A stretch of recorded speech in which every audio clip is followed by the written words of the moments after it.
이재명 대표가 이번에 그 증인으로 불출석하게 된 여러 가지 배경이 있는데 그런 부분들에 대해서 이미 첫 번째 출석 요구가 있을 때 재판부에게 충분히 이 사건에 관련해서 본인이 정말 아는 게 없고 또 출석한다고 하더라도 설령 본인이 여기에 출석한다고 하더라도 본인이 받고 있는 대장동 재판의 본안 소송과 연결되어 있는 부분도 있을 수 있기 때문에 이 부분에 대한 본인의 방어권 차원도 충분히 이 배려의 대상이 되어야 된다라는 부분에 대해서 이 불출석 사유서를 제출을 했고요. 예. 그리고 이 부분에 대해서는 이미 여러 차례 말씀드린 바가 있어요. 그리고 지금 이재명 대표가 출석을 해서 거기에서 아무런 답변을 하지 않는 것이 오히려 똑같은 상황들이 예견될 수 있는데 그럼에도 불구하고 계속해서 이재명 대표를 증인으로 출석을 요구하고 있었던 것 이런 것들이 어떻게 보면은 무리한 부분도 있었다라는 측면이시고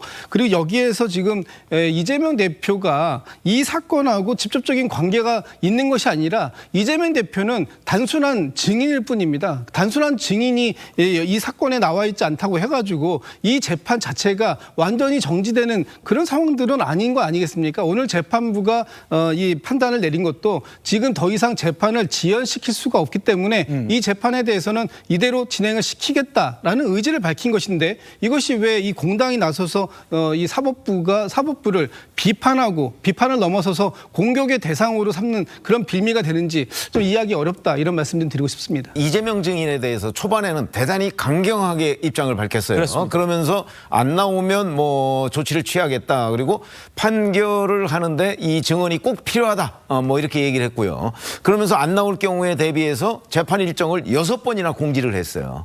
그런데 실제 안 나왔거든요. 그 5번 중에 한 2번 정도만 불출석 사유서를 내고요. 나머지는 불출석 사유서를 내지도 않고 그대로 그냥 불출석하고 무단 불출석을 한 거예요. 그런데도 초반에 그 강경하다는 입장이 그냥 흐물흐물해지더니 결국 과태료 300만 원, 500만 원에서 800만 원을 하고 나서 그다음에 이 부분에 관해서 이재명 대표가 또 4월 초에 그냥 이의 신청을 했어요. 그렇게 되니까 그다음에 그냥 포기하고 말아요.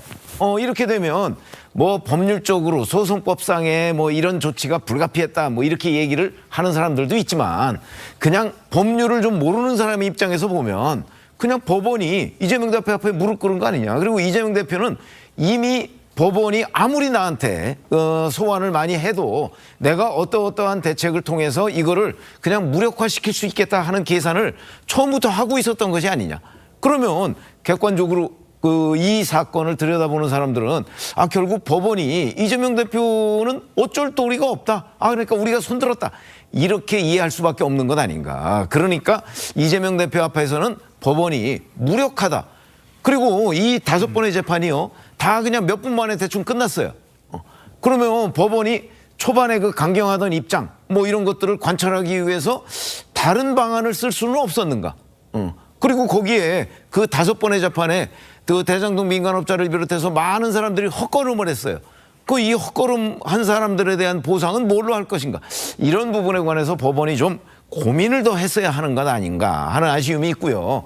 앞으로도 뭐 이재명 증인 외에 다른 사람들도 이런 사례에 따라서 그 법원이 뭐 불러도 안 나가고 뭐 이런 일이 벌어졌을 때 그러면 그때도 그냥 손쉽게 포기하고 말 것인가. 이런 것들이 저는 사법부 신뢰와 매우 밀접하게 관련이 있다 이렇게 생각합니다.